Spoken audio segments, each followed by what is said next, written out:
چیزوں کو میں رد و بدل کیا ہو تو یعنی لیکن حامد صاحب جب ہم اگر قرآن پاک کی بات کرتے ہیں تو وہاں اس میں جو عبارت ہے وہ عبارت پروردگار دو عالم کی طرف سے حضرت جبریل علیہ السلام کو لے کر حضور پاک صلی اللہ علیہ وسلم پر وحی کی صورت میں نازل ہوئی اور پھر وہ ایک مسلم کتاب ہمیں تا حیات ہمیں وہ ملتی ہے. لیکن احادیث کے حوالے سے اگر بات کریں تو وہ بھی تو خدا اللہ تعالیٰ کی طرف سے ایک مضمون ہے جو کہ رب کی طرف سے تو ہے مگر بیان حضور پاک صلی اللہ علیہ وسلم نے کیا اور پھر اس کو گریجولی جو ہے وہ احادیث جو ہے وہ کوٹ کرتے کرتے کرتے ہم تک پہنچی ہے. تو دونوں میں شکوک و شبہات ہو سکتے ہیں کیونکہ قرآن پاک میں بھی ہم نے دیکھا ہے کہ بہت سارے ایسے فرقے ہیں جنہوں نے اپنے حساب سے جو ہے اس میں امینڈمنٹ کر لی ہے. اب نہیں، یہ قرآن کے اندر کوئی امینڈمنٹ آج تک ثابت نہیں ہوئی ہے. اچھا. اور قرآن مجید جو ہے یہ اس کی اتھینٹسٹی کا ایک سبب یہ بھی ہے کہ یہ سیدنا صدیق اکبر رضی اللہ تعالیٰ عنہ کے زمانے میں وہ اس وقت جب جنگ یمامہ میں جو مسلمہ کذاب کے خلاف جنگ لڑی جا رہی تھی تو اس میں ایک بڑی تعداد میں حفاظ قرآن شہید ہوئے تو سیدنا عمر فاروق رضی اللہ تعالیٰ عنہ حاضر ہوئے صدیق اکبر کی خدمت میں اور کہا کہ اے امیر المومنین یہ اتنے حفاظ شہید ہو رہے ہیں تو اگر اسی طرح شہید ہوتے رہے تو مجھے ڈر ہے کہ ہم قرآن کے ایک بڑے حصے سے محروم نہ رہ جائیں کیونکہ اس وقت تک قرآن اس طرح کتابی صورت میں جمع نہیں ہوا تھا. وہ محفوظ تو تھا جس طرح اس وقت ایک طریقہ تھا ہڈیوں پر لکھ لیا, درخت کی چھال پر لکھ لیا, جانوروں کی کھالوں پر لکھ لیا, کاغذ کے ٹکڑوں پر لکھ لیا, لیکن وہ یعنی اس طرح محفوظ تو تھا لیکن کتاب کی شکل میں محفوظ نہیں تھا. تو اس وقت جب سیدنا عمر فاروق نے عرض کی تو پہلے تو صدیق اکبر نے اس پر ہیسیٹیٹ کیا کہ میں وہ کام کیسے کروں جو کہ نبی پاک صلی اللہ علیہ وسلم نے نہیں کیا. تو عمر فاروق نے کہا کہ بے شک نبی پاک نے نہیں کیا لیکن واللہ اس میں خیر ہے. تو اس طرح تکرار ہوئی تو پھر اللہ تعالیٰ نے صدیق اکبر کو ابھی شرح صدر عطا فرمایا, ان کا سینہ بھی اس کام کے لیے کھل گیا. اب پھر انہوں نے قرآن مجید جمع کرنے کا حکم دیا تو قرآن کی ایک ایک آیت کے لیے, حالانکہ حفاظ قرآن موجود تھے اس وقت, حفاظ قرآن موجود تھے لیکن اس کے باوجود یہ طے پایا کہ جی ایک ایک آیت کے لیے ہمیں کم از کم 2 گواہ ایسے چاہیے ہوں گے جو یہ گواہی دیں کہ بھئی ہمارے سامنے نبی پاک صلی اللہ علیہ وسلم نے اس کو قرآن مجید کا حصہ قرار دیا اور یہ اس کے بعد ہم اس کو قرآن کا حصہ مانیں گے. یہ ٹھیک ہے, حافظ اس کو مانتے ہوں گے. اچھا, یہ جو انہوں نے پرنس سلمان نے جو بات کی ہے کہ حدیث ماخذ دین نہیں ہے, اس کو مطلب اگر ویسے تو مطلب بہت سارے لوگ اس کو بڑا شرنگیز بیان قرار دے رہے ہیں. حامد صاحب تک آواز ہے. چلیں ناظرین, آپ بریک لیتے ہیں, دوبارہ گفتگو کا سلسلہ جوڑیں گے.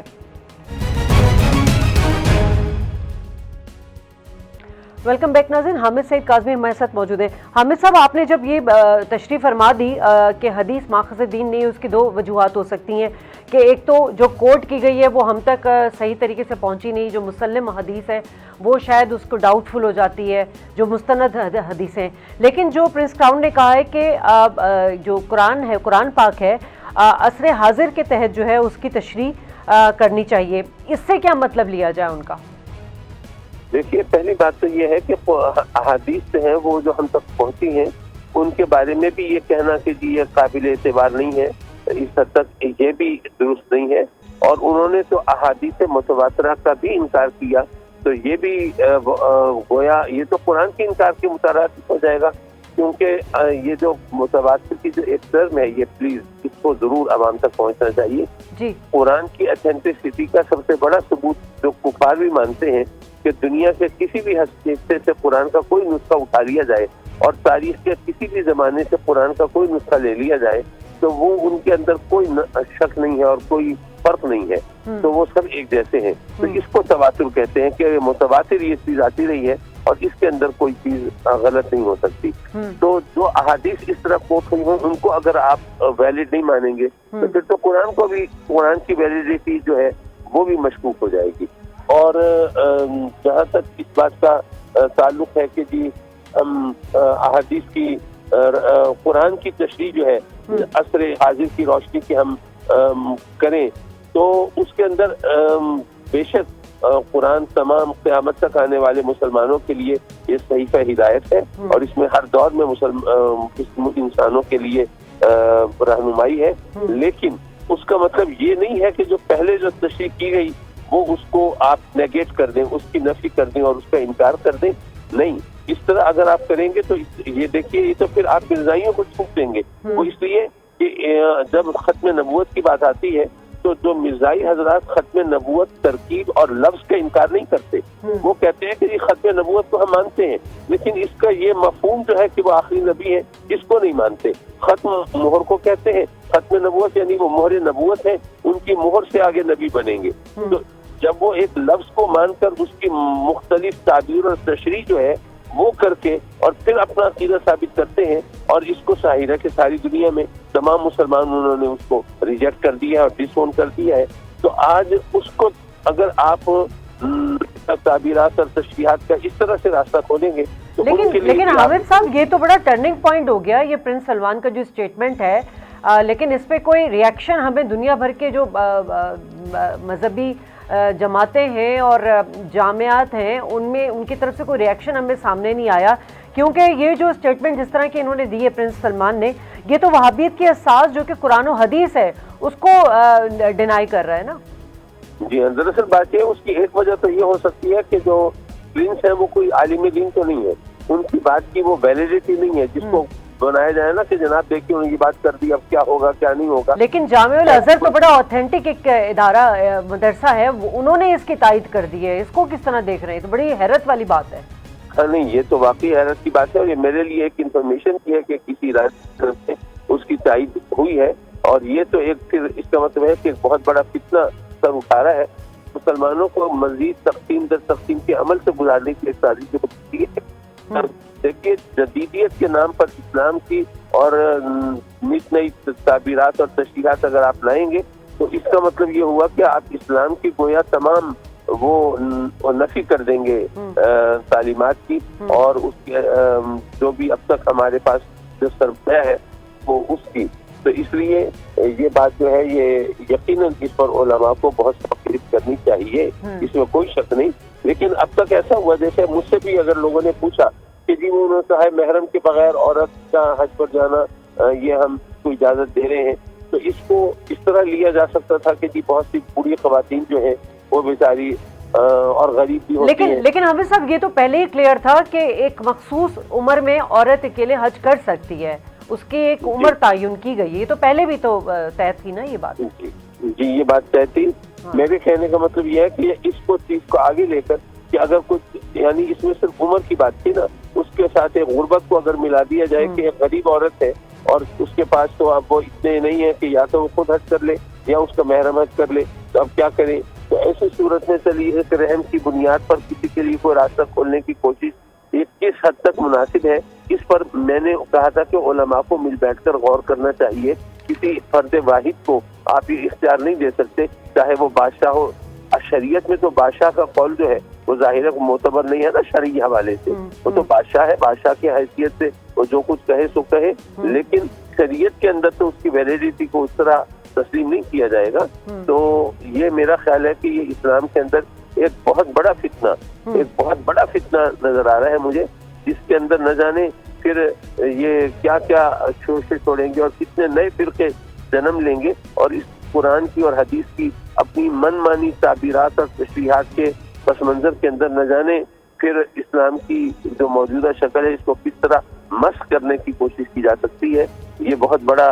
فساد ہو سکتا ہے. اگر میرے ذرا نالج میں بھی اضافہ کیجیے گا کہ پوری دنیا کے وہابی، سلفی اور شرعی جو مسائل ہوتے ہیں اس کے لیے مکہ کی طرف دیکھتے تھے، اور باقی جتنے دیگر فرقے والے ہیں وہ جامعہ الازہر کی طرف دیکھتے تھے. مگر اب چونکہ ہم نے پہلے بھی بات کی کہ جامعہ الازہر کی طرف سے تائید کر دی گئی ہے، تو اب جو دیگر فرقے ہیں ان میں کس طرح کی ہلچل نظر آ رہی ہے؟ کچھ ریئیکشن نظر آ رہا ہے دبے لفظوں میں یا نہیں؟ دیکھیے بات یہ ہے کہ جامعۃ الازہر جو ہے اس کے بارے میں ہمارے کم از کم پاکستان کے حوالے سے اور چند ایک دیگر ممالک کے حوالے سے میں ذاتی طور پر جانتا ہوں کہ وہاں پر ایک انریسٹ تھا کہ وہاں پر جدیدیت کے نام پر اور جو یعنی مفاہمت کے نام پر کہ ہاں جی بدلتے ہوئے وقت کے تقاضوں کے تحت ہمیں یہ چیزیں اس طرح اون کر لینی چاہیے، یہ ڈس اون کر لینی چاہیے، تو وہاں پر ایک بہت لینینسی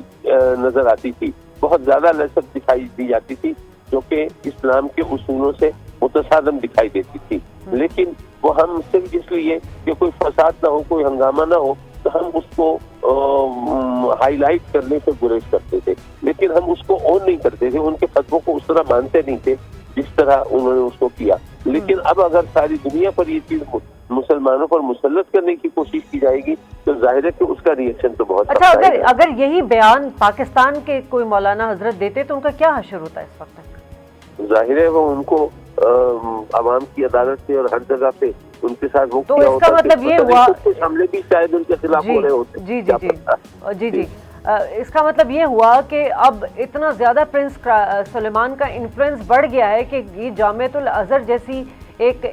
مدرسہ اور ایک تنظیم جو ہے وہ ہمیں اس پہ ریئیکٹ کرتی ہوئی نہیں دکھائی دے رہی ہے۔ کیا یہ انفلوئنس میں آ گئے یہ لوگ بھی؟ نہیں، میرا خیال یہ ہے کہ وہ اس کو آپ ایک دوسرے تناظر میں دیکھیں۔ ہو سکتا ہے کہ وہ اس طرح کے جو ایک دو مرکز تھے تو وہ دیکھ رہے ہو کہ دوسرے مرکز میں ٹوٹ پھوٹ ہو رہی ہے تو ہمیں اس کو سپورٹ کرنا چاہیے۔ وہ جو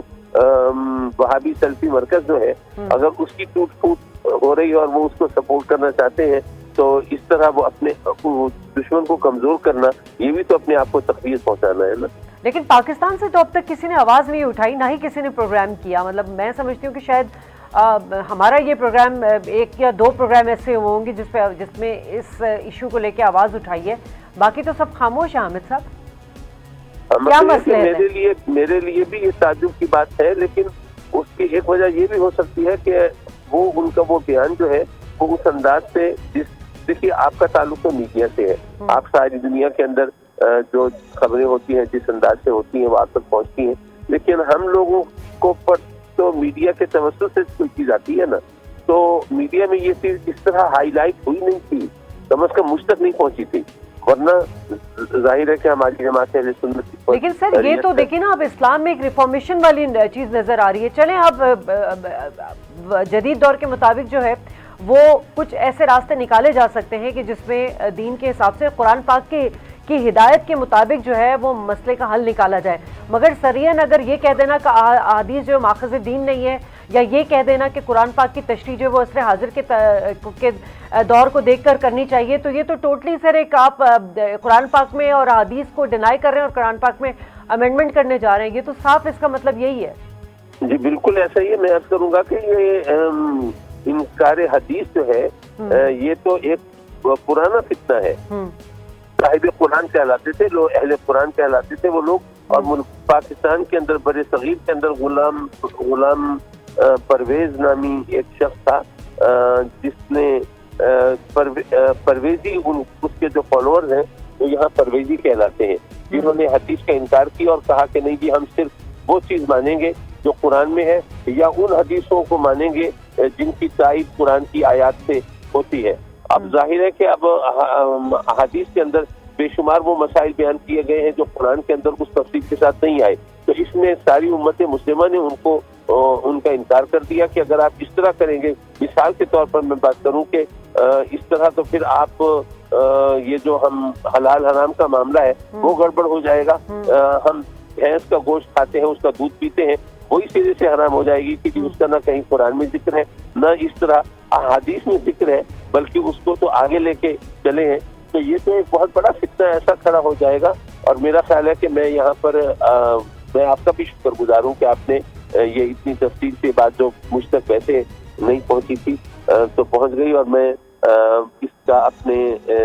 اپنی جماعت اہل سنت میں بھی اور جو دیگر مقاصد کیسے ہوگا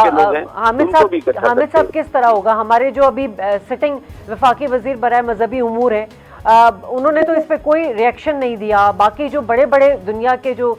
دینی مراکز ہیں ادھر سے کوئی ریئیکشن نہیں آیا، آدھی سے زیادہ جو مسلمان ہیں وہ دیکھتے ہیں جامعۃ الازہر کی طرف، انہوں نے تائید کر دی۔ یہ کس طرح معاملہ سیٹل ڈاؤن ہوگا، کس طرح اس کی تصحیح کی جائے گی؟ اسی چیز کو لینا چاہتا ہوں جہاں تک وفاقی وزیر صاحب کی بات کی آپ نے، تو کیونکہ انہوں نے یہ اس کو ایک سیاسی ایشو سمجھا ہوگا کہ جی اگر ہم نے اس کو پر ریئیکٹ کیا تو اس کو ایک دینی اور مذہبی معاملے کی بجائے ایک سیاسی رنگ دے دیا جائے گا اور اس میں پاکستان کے لیے مسائل ہوں گے۔ آپ کو پتہ ہے کہ ہم تو ہر جگہ کرتے ہیں، تو ایسے میں ان کو کچھ اور نتائج اور عواقب کا سامنا ہو سکتا ہوگا۔ لیکن یہ کہ میں ان کو بھی، وہ خود عالم دین ہے، میں ان کو بھی آن بورڈ لیتا ہوں، اور ہم جماعت اہل سنت کی طرف سے دیگر تمام دینی مذہبی جماعتوں کو اور اسکالرس کو ہم انوائٹ کرتے ہیں، اور اس پر ایک غور و فکر کرتے ہیں، اور اس پر اپنا ایک مشترکہ موقف لے کے آتے ہیں جو کہ پاکستان کے علماء کا ایک متحدہ موقف ہے۔ حامد صاحب، آپ نے بہت ساری باتیں کی کہ جن کا ذکر قرآن پاک میں نہیں کیا گیا، مگر بہت ساری چیزوں کا ذکر قرآن پاک میں کیا ہے، جیسے کہ سنساری کے معاملات ہو گئے، کوڑے مارنا ہو گیا، مرتدد کو قتل کرنا ہو گیا، ہم جنسیت اتنی بڑی ایک مطلب گناہ ہے، اس میں ہم نے دیکھا کہ پوری قوم جو ہے وہ ختم کر دی گئی تھی، لیکن اس پر بھی انہوں نے کہا ہے کہ کوئی سزا نہیں ہوگی۔ تو سر یہ معاملات کس طرف اشارہ کر رہے ہیں؟ میں یہی عرض کر رہا ہوں کہ یہ تلنگ یہ رہا ہے کہ وہ امریکہ کے اشارے پر اور یا اسرائیل سے جس طرح دیگر مسلم ممالک کے تعلقات استوار ہو رہے ہیں، کیا ان کا انفلوئنس بھی ہو سکتا ہے اس پہ؟